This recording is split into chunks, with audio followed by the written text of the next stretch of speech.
You open your eyes to darkness. Not silence, though never silence. A soft scratching noise filters through the thin wooden wall behind your head. Somewhere below, a bucket tips over. Someone coughs. Loudly. Your back aches. Your nose stings. And your stomach reminds you that dinner last night was mostly water and dreams. You're alive. That's enough. That's what everyone tells you, anyway. You sit up on the straw mat you call a bed, careful not to wake the old man sleeping just a few feet away. He's your uncle, or maybe a cousin. It's hard to say. Really, Roman families can be large, messy, and improvised, especially when you live in Subura. This is ancient Rome, yes, the glorious capital of the greatest empire on earth. But you're not waking up in a marble villa or lounging in a garden. No, your world is 4 moldy walls in a crumbling insula. A Roman apartment block rising 5 stories into the sky, built with cheap wood, brick, and fear. Some say the gods live above, but around here you're more worried about the rats. You light the clay oil lamp with a flint, shielding the flame with your hand. The air is already warm. Rome never truly cools, and heavy with damp straw, sweat, and the faint ammonia scent of last night's chamber pot. You dress quickly. A tunic patched 3 times on the right side. Leather sandals with worn soles. No belt, you sold that for beans 2 weeks ago. From the hallway comes a rush of hurried feet. Bare, sandaled, or wrapped in cloth. A child cries. Water splashes. Someone yells in Greek. Another responds in Latin. You can barely hear your own thoughts. This building houses over 60 people. Some live in windowless rooms the size of a cupboard. Others, like you, share a small, crooked space with family, rats, and memories of better times. The staircases creak ominously as you descend to the street, one hand always on the wall in case a board gives way. You stop outside a neighbor's door. There's a bucket of urine there, unemptied from the night before. A reminder, in these insulae, there's no private bathroom, no plumbing, no luxury, only what you carry, dump, or forget. Subura, that's your neighborhood. It's a noisy, chaotic, crowded patch of Rome known for drunks, thieves, and smells no poet dares describe. Merchants scream over each other in the streets. Donkeys bray in protest, and meat vendors wave flies away from questionable cuts. You step out of your insula and into the chaos. The morning light, filtered through the alley, casts golden beams on the stone walls. It almost looks beautiful, if you ignore the human waste puddling in the gutter or the scrawny dog chewing on what might once have been a chicken. You make your way toward the public fountain. It's not far, just a few streets away, but it feels like a journey. You pass a baker shouting about his half-burned loaves for half price. A woman balances 2 jars of olive oil on her head. 2 boys argue over a cracked dice cup. Above, balconies lean over the street like drunk men eavesdropping from the 5th floor. At any moment, someone might toss a bucket's contents down, without warning. You stay close to the wall just in case. The fountain line is long. It always is. Rome is a thirsty city.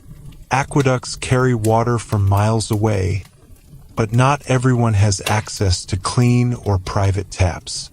You wait behind a butcher's apprentice, a washerwoman, and a soldier with half his armor on.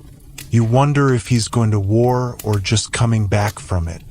When your turn comes, you fill your clay jar slowly, grateful for the sound of water splashing into something you own. A small thing, but a comfort. Back home, the apartment is warmer. The upstairs neighbors are arguing again.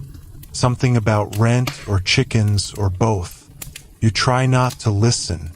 Instead, you dip a rag into the cool water and wipe your face. A poor man's bath. You eat a breakfast of stale bread dipped in watered wine. There's no time for anything fancy. That's for the rich, the senators, the poets, the ones with marble columns and slaves to hold their sandals. You have work to do, or you hope you do. Yesterday, the tanner's pit was closed. Some said a boy had fallen in. Others said a shipment of hides arrived full of maggots. No one knows. No one asks too many questions in Sabura. You just show up and pray there's something to do.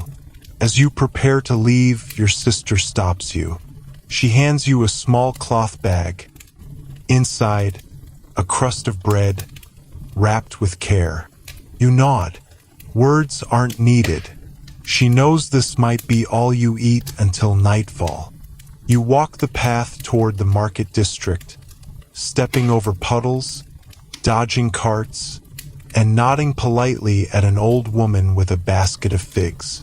She once claimed to be the emperor's niece. No one believed her, but no one called her a liar either. The street narrows. You pass a beggar playing a pipe with only 2 working holes. The tune is off-key, but oddly soothing. For a moment, you pause. You listen, and you think. For all its smells and danger and filth, there's something here. A rhythm. A strange, stubborn will to live. Sabura doesn't want you to survive. But somehow you do. And as you walk into the rising Roman sun, one thought lingers. If this is what morning feels like, what might the night bring? The Roman sun climbs steadily overhead, painting the Sabura rooftops in bleached white and golden light. You wipe sweat from your brow with the edge of your tunic, but it's no use. Even in spring, the heat in these cramped alleyways feels thick, like soup you didn't ask for. It's midday now. For the rich, that might mean reclining in a shaded atrium, nibbling on dates, maybe listening to a slave read poetry. But for you and for most of Rome's population, midday is not restful. It's when you hustle, when you hurry, when you try to finish chores before the afternoon exhaustion hits and your feet swell from too much walking. Your first stop is the market. Not the grand one in the Forum. No, you can't afford olives from there. You head to a smaller stall under a tattered awning stretched between 2 decaying buildings. The vendor is a man you know only as Marcellus the Loud. He's called that because, well, he never stops shouting. About his fish, his wife, his bad knee. Today, he's yelling about leaks. You hand over a chipped bronze coin for a handful of lentils and 2 onions. He snorts and mutters something about thieving landlords, then throws in a half-rotten pear. You nod in thanks. It's not generosity. It's pity. Still, food is food. Further down the street, a potter's wheel spins while a boy kicks dust in circles around it. A senator's litter passes by, carried on the shoulders of 6 grunting men. They wear matching tunics, more expensive than anything you own, and sweat glistens down their necks. The man inside the litter peeks out, fans himself, then disappears behind the curtain again. He doesn't see you. He never has. You pass a bathhouse, steam rising from its roof vents. For 2 coins, you could go in, soak your feet, rest your bones. But those coins are your dinner, so you move on. Back at the Insula, the stairs groan louder than usual. Every day you test them like a Roman engineer might. 1 cautious step, 1 hand on the wall. The wooden beams are warped from years of humidity and too many hurried feet. One woman, 3 doors down, fell through last year. Broke her leg in 3 places. She limps now, selling dyed cloth scraps from a stool near the fountain. You reach your floor and pause. The hallway smells like boiled cabbage and burning oil. Someone is cooking. You wish it were you. Inside your room, your sister is mending a tunic. Not yours, it's for the tanner she works for part-time. Payment comes in bread, not coin. But the bread is fresh, at least. She smiles weakly and points to the clay jar you left behind earlier. Water still cool. You drink. It helps. This part of the day, when the sun is strongest and the shadows retreat, is oddly quiet. Even Sabura slows down. The children who were playing are now curled in corners. The shouts from below soften. Even Marcellus takes a break. In the stillness, your eyes feel heavy, but you can't sleep. Not yet. You patch your sandal where the strap snapped yesterday. You clean the small cooking pot with a rag soaked in ash and vinegar. You fold old linen scraps and stack them under the straw mattress to keep the floor from poking through. These are not chores. These are survival rituals. The heat makes everything harder. You sit by the window, a narrow slit in the wall no wider than your forearm, and look out over the rooftops of Sabura. Pigeons hop between chimneys. In the distance, smoke curls into the air. Another fire? Maybe. It wouldn't be the first this month. Rome burns often, especially here. The insulae are packed tightly, built fast with no firewalls. A tipped lamp, a careless cook, a spark from a blacksmith's forge. That's all it takes. And when one building catches, the rest follow. You saw one last year from this very window. Flames dancing along rooftops, like a god's anger come alive. People screaming, buckets flying. A woman throwing furniture onto the street. Another tossing her baby into a stranger's arms before jumping herself. It started 2 blocks away. Reached your insula before the 3rd hour. You remember holding a damp cloth to your face, standing by the stairs, waiting to run. But the wind changed, just in time. Now you sniff the air. Just smoke from the baker's oven this time. You exhale. By mid-afternoon, the building wakes up again. The washerwoman next door starts pounding clothes in a bucket. Her son sings an old Etruscan tune with words no one understands. A man below you starts practicing his flute, off-key, but determined. You admire that. Down the hallway, someone is sharpening knives. Not for violence. For dinner. Maybe. Your brother returns from hauling bricks near the river. He's red-faced and limping. You help him sit, offer him water. He says nothing, just nods. In Sabura, silence means survival. You don't complain. You endure. A neighbor pokes her head in. She offers dried herbs.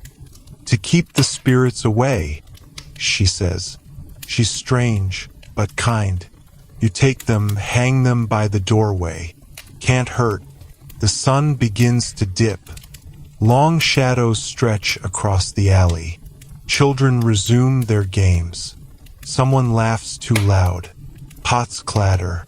Cats fight over scraps. The streets hum with evening energy. You prepare a small meal, boiled lentils with onion, shared between 4 people. Not enough, but not nothing. As you eat, you glance again at the ceiling. A small crack has grown wider since yesterday. You trace it with your eyes, then look away. This building may not last forever, but you hope it lasts tonight. And in the back of your mind, One question stirs quietly, like smoke curling under the door. If this is what daily life required, how did anyone dare to dream beyond it? As dawn crept through the narrow gaps between insulae, the shadows danced gently across cracked stone and soot-stained beams. The street outside was stirring now, filled with distant clatter. A barrel rolling downhill, someone calling out for bread, and the dull thud of carts trundling across broken cobblestone.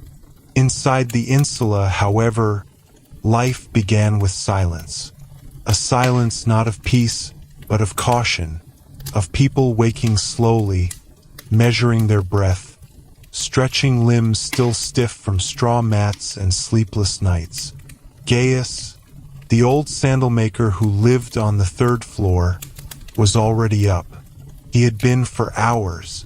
Sleep rarely stayed long with him, not since the fever took his wife and left behind only the whisper of her shawl folded at the foot of his mattress.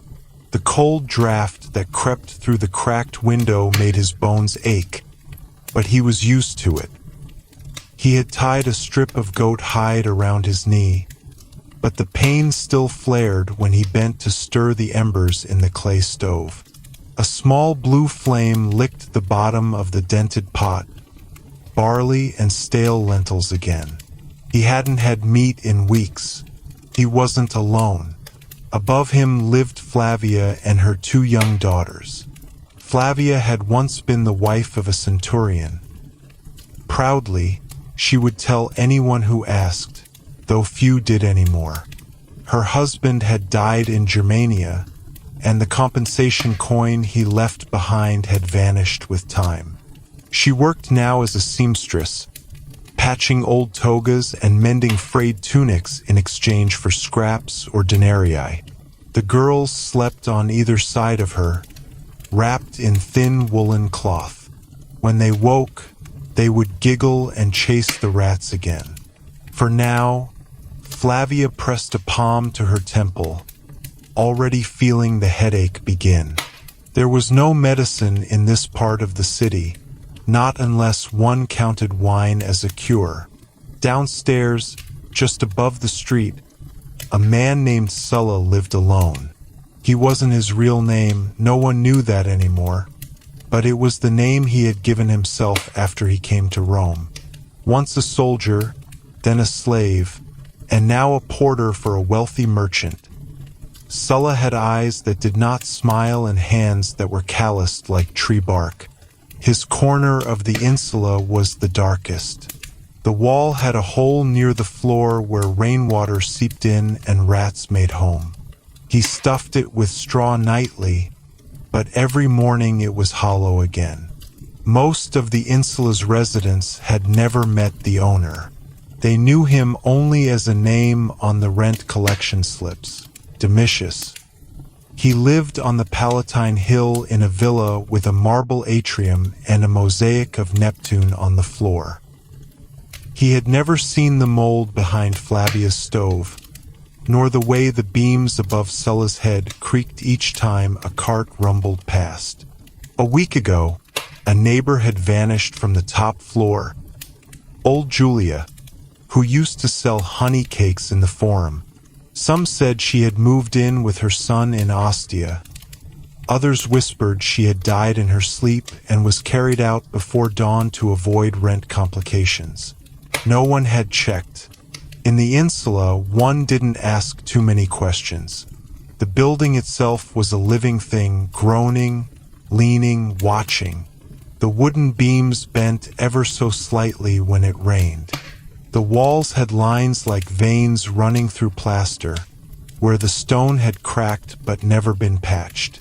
The upper floors swayed slightly in the wind, and the fire escape ladder had broken last winter. No one had come to fix it. As the sun rose higher, the insula came to life with sounds. Coughing, a baby crying, someone pouring water from a clay jug into a tin cup. A woman screamed at her husband. He yelled back and then slammed the door. The children on the 5th floor tossed a cloth ball back and forth in the corridor, laughing until one tripped and fell. From below came the smell of baking, not from within, but from the street vendors who set up near the alley.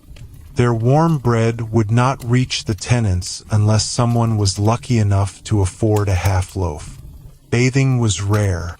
Water had to be fetched from a fountain 3 streets away, a public fountain where dozens of families filled buckets, jugs, and broken amphorae. The wealthy had pipes, real aqueduct-fed channels that poured clean water into their homes. Here, water came with effort, and cleanliness was measured by the absence of stink rather than the presence of soap. Still, life persisted. A boy named Marcellus, no older than 8, darted down the staircase holding a tray of eggs. He worked for a baker who let him sleep behind the shop if he delivered the morning orders on time. He ran past Sulla's door, then past Gaius, who gave him a nod and a piece of dried figure. Marcellus had grown up inside the Insula. To him, its smells, its cracks, its constant groaning were as familiar as the folds in his tunic. He didn't know life could be any other way. Outside, the sounds of the city grew louder.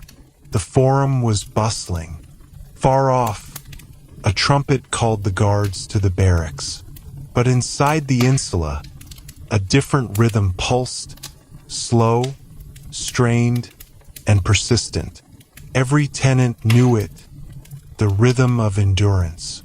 At midday, a beam of light fell across the central stairwell, illuminating the dust that danced in the air. It touched briefly on each floor, catching the lines in Gaius's face, the thread in Flavia's needle, the scar across Sulla's shoulder.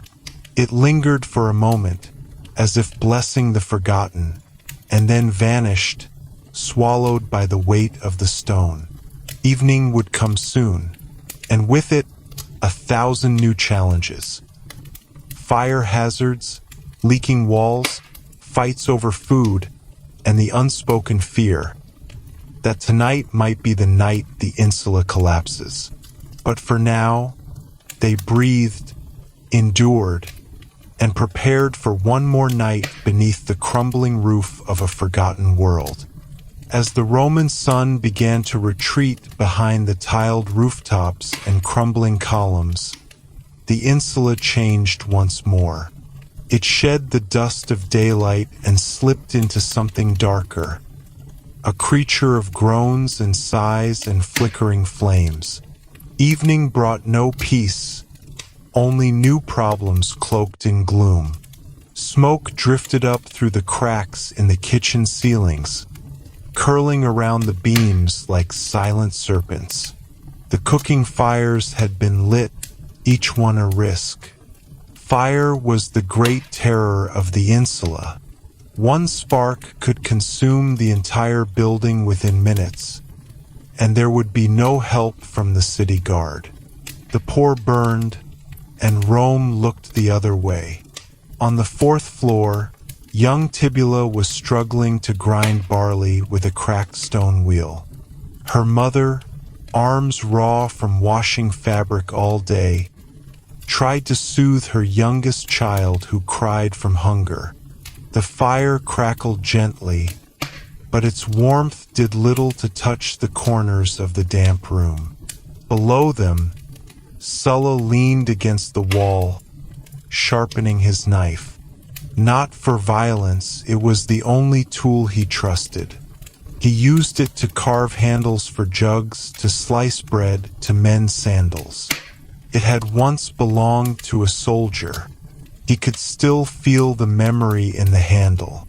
Gaius sat beside his small window, watching the alley fill with shadows. He could see the stars beginning to pierce the sky. Somewhere down below, someone was singing. A soft, mournful tune. No words, just sound. It drifted up like incense, settling on every windowsill like ash. On the roof, a few boys gathered to escape the heat below. They sat in silence, legs dangling off the edge, watching the city glow in golden embers. Fires from hearths and braziers flickered like restless eyes. Rome looked beautiful from a distance, like a jewel wrapped in smoke. But here in the Insula, its beauty was an illusion, a backdrop for decay. There was laughter from the stairwell, brief, strained. A man had brought home a broken harp and tried to coax music from it. His children clapped, and for a moment joy flickered. But then the sound faded, replaced once more by coughing, crying, creaking, and always the fear. A timber snapped somewhere above. Dust fell. Someone shouted. It was nothing, not this time, but always the fear. And so the Insula breathed on. In the quiet before sleep, its tenants whispered prayers to gods who rarely listened. They kissed their children, bolted their doors, and closed their eyes to a night they hoped would pass without incident. Morning did not arrive in the Insula with sunshine and song. It arrived with stomach aches and the scraping of bowls. Hunger was constant, like the creaking of the beams or the smoke in the air. It shaped the rhythm of each day, from first light to final prayers. A steady reminder that survival was not a guarantee, but a battle fought in silence. Flavia rose early, the bread she'd hidden in cloth beneath her bed. Her last piece from the baker 2 streets down had gone hard. She softened it by dipping it in watered-down wine, tearing small portions for each of her daughters while pretending she wasn't hungry. The girls didn't question it. Hunger had taught them early what sacrifice looked like. On the second floor, Gaius wiped his workbench with an old tunic sleeve. The leather he worked with now was rotten, nearly crumbling, but it was all he could afford. The city's wealthier clients never came this far east. He stitched in silence, counting every needle pull like a prayer. Sulla passed through the corridor carrying 2 amphorae of water. His walk was slow, not from weakness but calculation. The stairwell was slick this morning from a leak above, and one misstep could bring him down 3 flights. A fall here meant more than bruises, could mean infection, fever, even death. No one could afford a broken leg. Outside, the morning market had already begun its familiar hum. Vendors shouted their prices, bread boys sprinted between carts, and the smell of fish and rot mixed with heat and wine. But few in the Insula could buy anything. Bartering was common, old clothes traded for vegetables, a day's cleaning in exchange for salted meat scraps. Flavia once sewed a full tunic just for a handful of olives. In one of the back rooms, a boy named Decimus crouched over a tiny piece of charcoal, sketching pictures on the wall. Gladiators, horses, ships. He'd never seen any of them in real life. But his neighbor, a retired guard with half a foot missing, told stories. Decimus believed every word. In his drawings, his Insula vanished, replaced by the Colosseum, by temples, by boats sailing out of the Tiber. He smiled as he drew. His mother, sick in bed nearby, watched him with tired eyes. She hadn't eaten in a day. Midday brought heat. The Insula baked like a clay oven. Upstairs rooms became unbearable. People moved closer to the stairwell or leaned out windows. A few residents, mostly children, went outside and lingered near the fountains, dipping fingers into the cool water until a guard shooed them away. By afternoon, a kind of stillness settled in. Not rest, few ever truly rested, but a shared pause. Gaius stopped stitching. Flavia rested her aching feet. Sulla stood in the shadows, watching the street. No one spoke. Even the city beyond seemed quieter, as if Rome itself were holding its breath. It was during these hours, beneath the silence, that the Insula's spirit truly revealed itself. In the quiet, a woman left half her bread on her neighbor's doorstep. A boy offered his mother the only fig he'd hidden. Gaius mended a child's sandal without asking for coin. No one announced their kindnesses. They were offered like secret prayers, soft, necessary, and unnoticed by the city beyond. In the evening, the kitchen fires returned. Flavia had onions barely edible, but she made a soup anyway. The scent drew the girls in. They helped stir it, laughing when one peeled the wrong layer. Gaius watched the stars appear again, and for a brief moment, even the rats were still. Tomorrow, the struggle would begin again. But tonight, just for this hour, there was enough.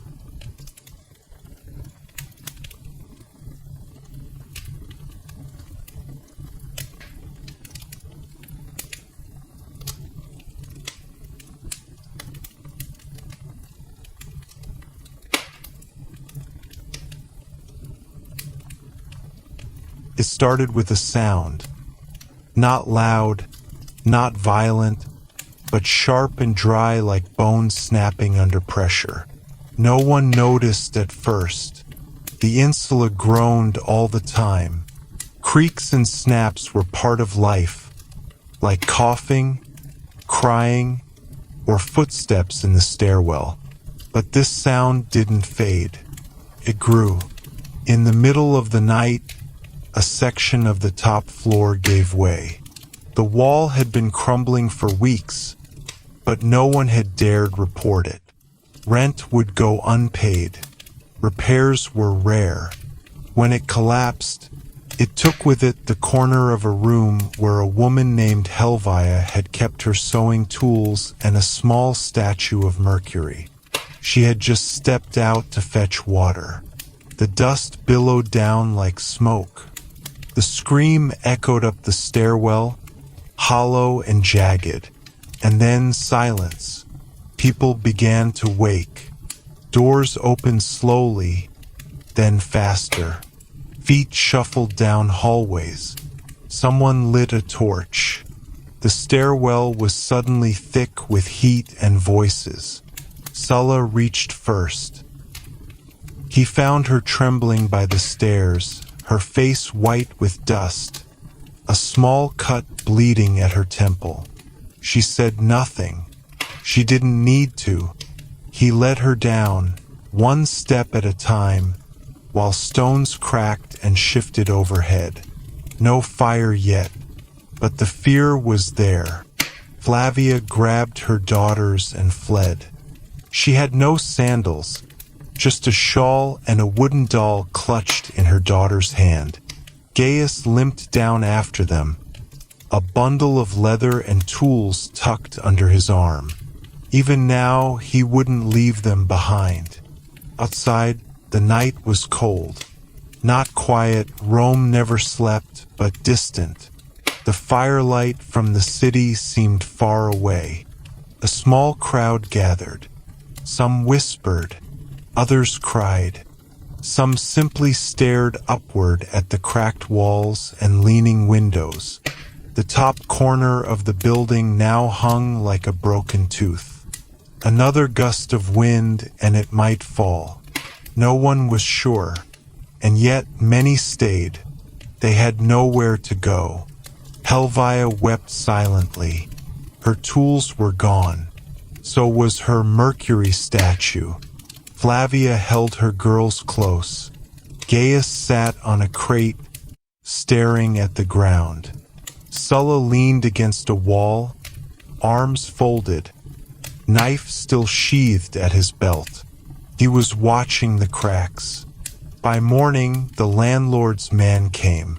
Not Domitius himself, never him, just a scribe with a scroll and a scowl. He said the tenants would need to find alternative housing until repairs were completed. No one believed him. Repairs meant nothing. The insula would either fall or be patched just enough to survive another few months. Flavia begged for time. Gaius offered to fix the stairwell himself. The scribe nodded without listening. Then he left. He didn't step inside once. For 3 days the tenants waited. Some slept outside. Others moved in with friends in other districts. Flavia was lucky. A woman from the market offered her cellar. Sulla disappeared. Gaius, too old to climb the hill, stayed in the alley with his back against the wall and his dreams curled in his lap like a worn sandal. Then, on the 4th night, the insula gave up. No explosion, just the long, slow groan of stone, wood, and time surrendering. A cloud of dust. Collapse. It did not fall entirely, but a section caved inward, like a lung exhaling for the last time. No one was inside. For once, luck had chosen mercy. They buried nothing. No one died, and yet everything was lost. In the weeks that followed, the rubble was ignored. Children climbed it like a hill. Peddlers sold fruit beside it. Domitius never visited. Eventually, someone hung laundry across the broken wall. But Gaius remembered. So did Flavia. So did Sulla wherever he went. The insula was gone, but its memory lingered in their bones, like a scar from a fever that never fully left. The struggle for life continued, just not there. The insula was gone, not completely. Fragments of it still stood like ribs of a long-dead creature, half remembered in shadow and silence. But the life it once held had scattered like ash in the wind. What remained were ghosts, not the kind that haunted halls, but the kind that lived in memory, in aching knees, in the smell of damp plaster that clung to old clothes. Gaius wandered through what was left, walking slowly across the rubble. His knees cracked with each step. His eyes searched not for people, but for pieces. A curved handle from his favorite awl, a buckle from a sandal he never finished, the corner of a wooden stool he once repaired. He didn't expect to find much. Still, he came. No one stopped him. The city was too busy with its own noise. Rome did not weep for broken walls. The alley beside the fallen insula now held new voices. Bakers shouting, a cart vendor setting up near the ruins to sell boiled beans. Life moved on, relentlessly, even over wreckage.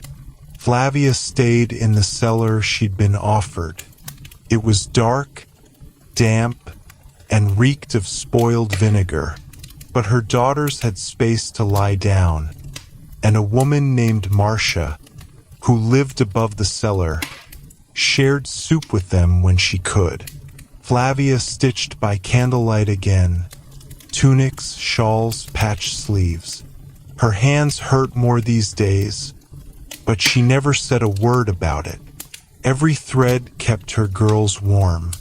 That was enough. Sulla hadn't returned. Some said he'd taken a job near the docks. carrying grain sacks for a senator's estate. Others said he left Rome entirely, walking east toward the hills. Gaius believed he was still nearby, watching from shadows, not gone, just unseen. That was how Sulla had always survived. Helvia, the woman saved from the collapse, now lived 3 blocks away with her cousin. But every morning, she visited the ruins. She didn't speak, just stood there, staring. Her hands stayed folded in front of her, and her face never changed. She had lost only a room, not a family, but something deeper had been taken, something no one could name. One night, a torch was set near the wreckage. A group of young men, drunk and careless, danced through the fallen bricks, mocking the poor who had once lived there. They kicked at shattered wood and pretended to cry for ghosts of the gutter. Gaius watched from the shadows. He did not speak. He only clenched his fists. These boys would never know what it meant to watch your roof fall while holding your life in your hands. But not all was cruelty. A senator's wife passed by one afternoon, her litter stopping briefly beside the rubble. She asked her guard what it was. He shrugged. An old tenement, collapsed. No one important inside. She looked once, then turned away. Gaius saw her too. He smiled faintly. That phrase, no one important, had followed him his whole life. He knew its weight, but he also knew that the Insula had mattered. It had held laughter and loss, tears and courage. It had been poor, yes, but never empty. He found a broken sandal buckle that day. He held it in his palm like a relic. Not much, but it was something. As the weeks passed, nature returned to the ruins. Grass pushed between bricks. Vines curled along stone. Pigeons nested where ceilings had collapsed. Rome's breath continued above, but below, something older lingered. One day, Gaius did not return. Marcia said she saw him walking south, holding his bundle of tools. Flavia left a loaf by the ruins the next morning. No one touched it. The Insula would be rebuilt eventually, not by Domitius, but by someone else, someone newer, richer, colder. But it would not be the same. Those who remembered it kept their memories like coins hidden in folds, not to spend, only to carry, quietly, carefully, forever. Rome was a city of stone, wealth, and forgetfulness. Temples stood proud. Columns stretched into the sky. Statues lined marble roads. But for those who had lived in the collapsed Insula, there were no monuments, no names carved in stone, no record in the Senate scrolls. Just memory, and memory in a city like Rome was a fragile thing. Weeks passed, then months. The site of the fallen Insula was cleared. Slaves dragged away the rubble. New foundations were set. Timber arrived. Hammers rang. A new structure began to rise. Taller, cleaner, more elegant, but different. It wasn't built for people like Gaius or Flavia. It was for merchants, for the rising class, those who could pay more. The poor were moved elsewhere, quietly, efficiently, forgotten. But not everyone forgot. Flavia returned once a week with her daughters. She brought bread, sometimes a flower. Her oldest girl once whispered, "Why do we come here, Mama? There's nothing left." Flavia smiled gently and answered, There's everything left, child, just not what eyes can see. She taught her daughters to remember not just the hardship, but the kindnesses, the laughter from the stairwell, the song Helvia once sang, the way Gaius shared figs, the way Sulla stood silently during storms, guarding the top floor with nothing but his eyes. Gaius, wherever he had gone, was now a story. The girls would tell his tale to others. He made sandals from scraps. He could fix anything. He was like a magician. Their voices turned his memory into something lasting. In another part of the city, Helvia took up work mending temple curtains. The priests barely spoke to her, but she liked the quiet. At night, she would light a candle and whisper prayers to Mercury, not for wealth or fame, but for the strength to carry ordinary things. The kind of strength the Insula had taught her. Sulla remained a shadow, but sometimes people swore they saw him. A glimpse at the market, a heavy footstep on stone, a man who helped lift a cart off a boy's leg, then vanished into the smoke. Whether he was real or legend didn't matter anymore. He had become part of their myth, the kind of myth no poet wrote, but that lived in back rooms and quiet alleys. The new Insula was painted in white plaster, its beams firm, its stairs polished. But it was hollow. The walls echoed differently. Its tenants spoke in sharper voices. No one shared bread. No one left figs at doors. And the laughter, when it came, felt rehearsed. One day, Flavia stood outside the new building, looking up. A guard asked her to move along.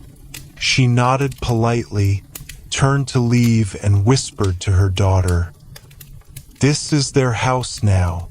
Ours still lives in the stories we tell." Rome would forget. It always did. But some memories are stronger than marble. Stitched into fabric, carried in baskets, hidden in sandals, drawn on walls. They do not need altars. They need only hearts. Seasons passed. Rome changed its robes, from summer's cracked clay heat to winter's bone-chilling damp.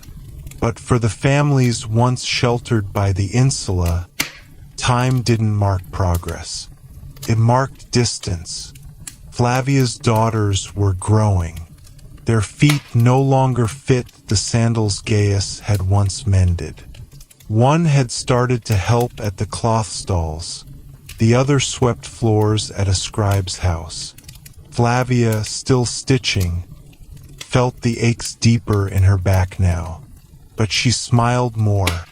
Not because life had grown easy, it hadn't, but because every breath was still hers to give. She kept a small scrap of cloth from the Insula, a patch she had once sewn into a neighbor's shawl, pulled from the rubble. She wrapped it in string and placed it in a clay jar beside her bed. It wasn't worth a denarius, but it held an entire world. Across the city, Helvia lit a second candle for Mercury now, one for the past, one for endurance. The curtain shop she worked in had expanded, and her hands were trusted. She rarely spoke of the Insula anymore, but sometimes she hummed the lullabies she once sang on the stairwell, and for those who listened closely, they could hear Rome's forgotten corners in her voice. Marcia, the woman who'd given Flavia space in her cellar, had since moved as well. But before she left, she taught Flavia's daughters how to mix herbs for headaches, how to boil barley without wasting flame. The city gives little, she had said, So we give each other more. Sulla remained a mystery. His name was now a whisper in different districts, sometimes praised, sometimes cursed. A watchman claimed he saw him save a woman from a drunken guard, then vanish.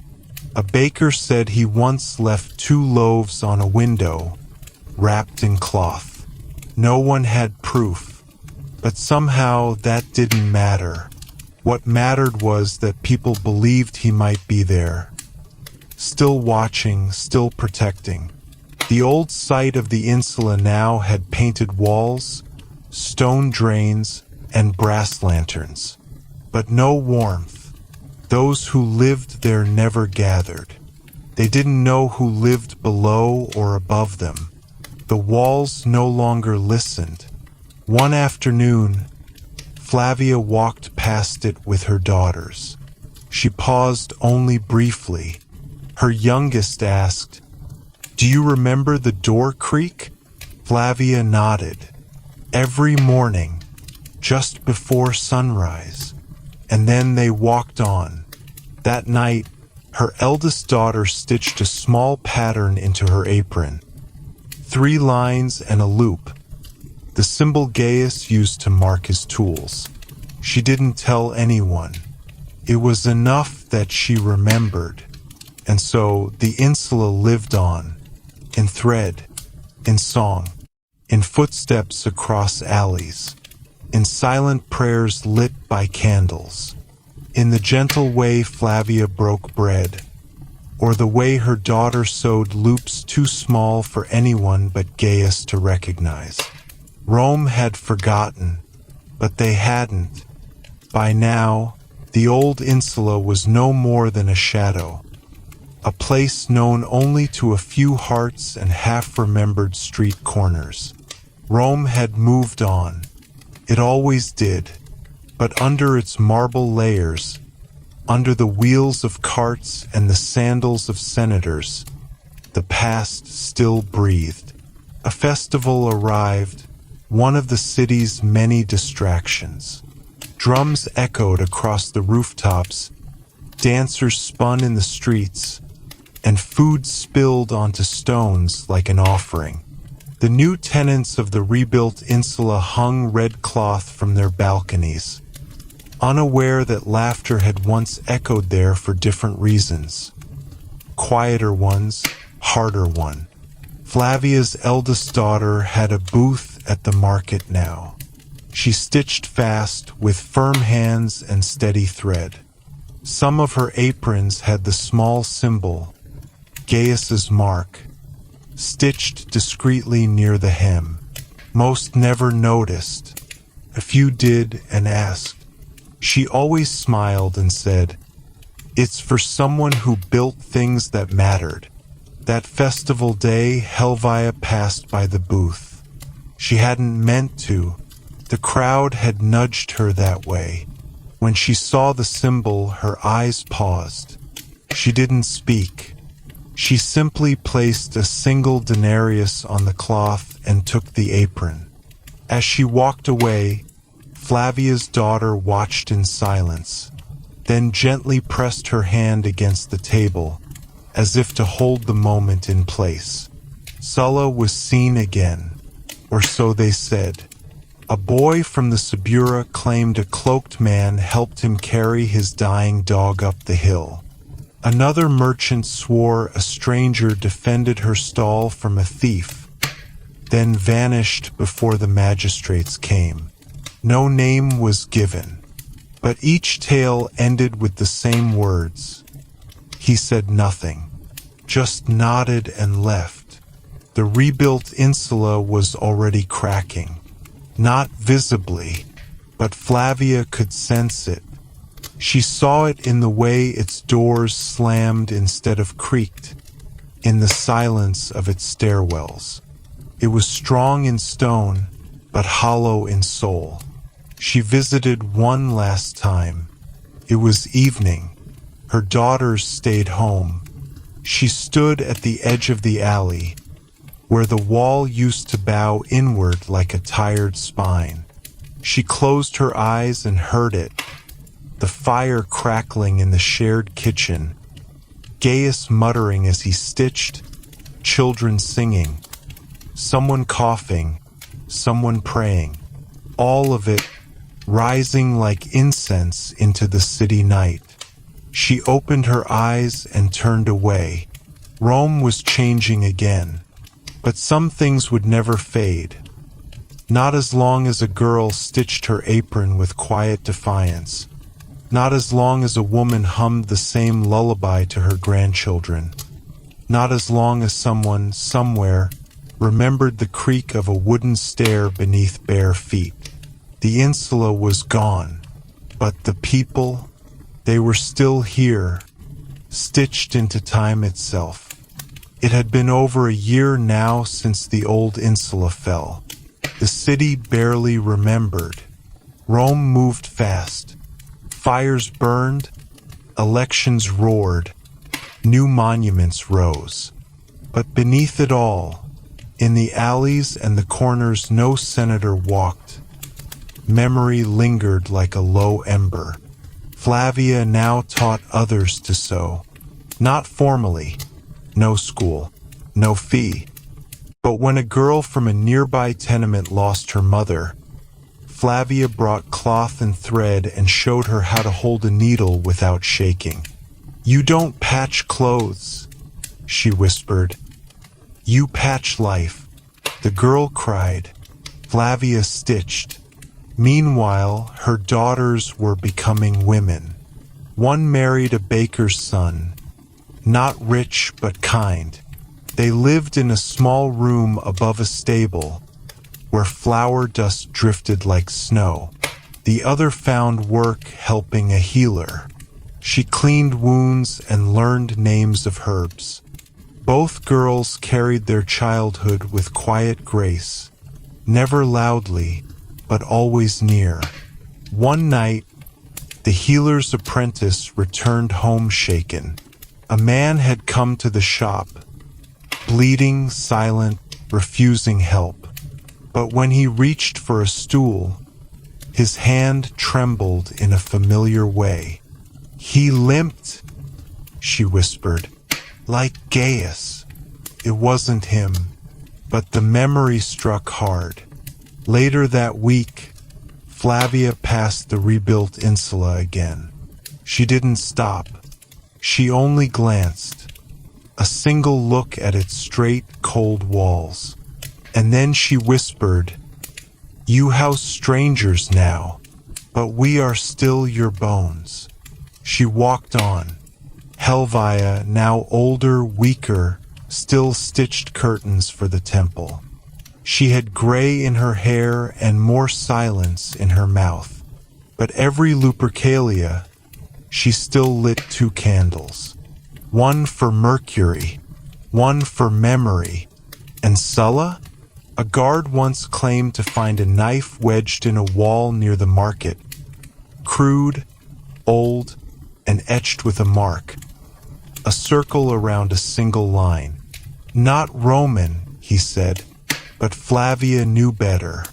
It was Sulla's mark. He was alive, somewhere, still watching, still walking, still guarding unseen doors. The city around them roared louder now. Taxes rose. Riots burned. A senator was stabbed not far from where the insula once stood. Rome was changing, trembling beneath its own weight. But even in its noise, there were still quiet places. Like the corner where the old stairs once creaked. Like the whisper of thread pulled through cloth. Like a worn wooden bench outside a bakery, where an old woman sat with a basket of figs and remembered laughter in the dark. Years passed, not days, not months, years soft as ash, heavy as memory. Rome kept turning. The Senate argued. Generals rose. Emperors changed. But in a quiet corner where once a wooden stair groaned under tired feet, a story remained. Flavia was now old, Her fingers, once nimble with thread, trembled when she tried to tie knots. But she still sewed, slower now, more for rhythm than need. Her daughters were mothers. One had 3 children. One had none, but raised orphans as her own.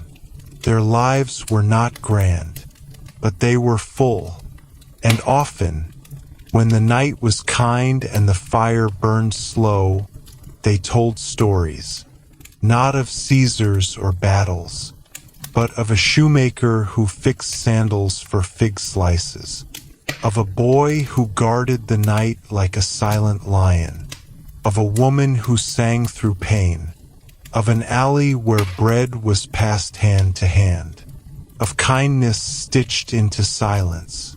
They spoke of the Insula. By now, no one called the rebuilt building new. It had changed owners 3 times. Once it was a merchant's home, then a storehouse. Now it stood mostly empty, its stone cracked again, its beams tired. No one remembered what stood there before. No one except a few. One evening, Flavia walked past it once more. Not with daughters this time, but with a cane, her back bent, her shawl worn thin. She paused. The alley smelled the same.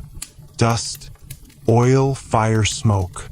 A boy nearby, no older than 8, sat drawing in dirt with a stick. He looked up. "Grandmother," he said. "What was here before this house?" Flavia looked at the walls, the cracks, the door, and then, with a slow breath, she said softly, "A place where poor people lived, a place where no one had enough but everyone gave, a place that creaked when you laughed and sighed when you cried. It was loud and quiet and warm and cold. It was ours. We were here." The boy blinked. "Was it pretty?" Flavia smiled. "No, but it mattered." She moved on. That night, in a room not far from the alley, her granddaughter wrote the words down. "We were here." She carved it into the back of her sewing bench. Then she folded a piece of cloth with a strange symbol, a loop and 3 lines, and tucked it into a box. Decades later, when the alley was cleared again and newer walls rose, no one remembered who carved the words in the bench left behind. But a mason found it, and for some reason he didn't understand, he didn't throw it away. He took it home. Make sure you subscribe my channel for more stories. Tough to call it life.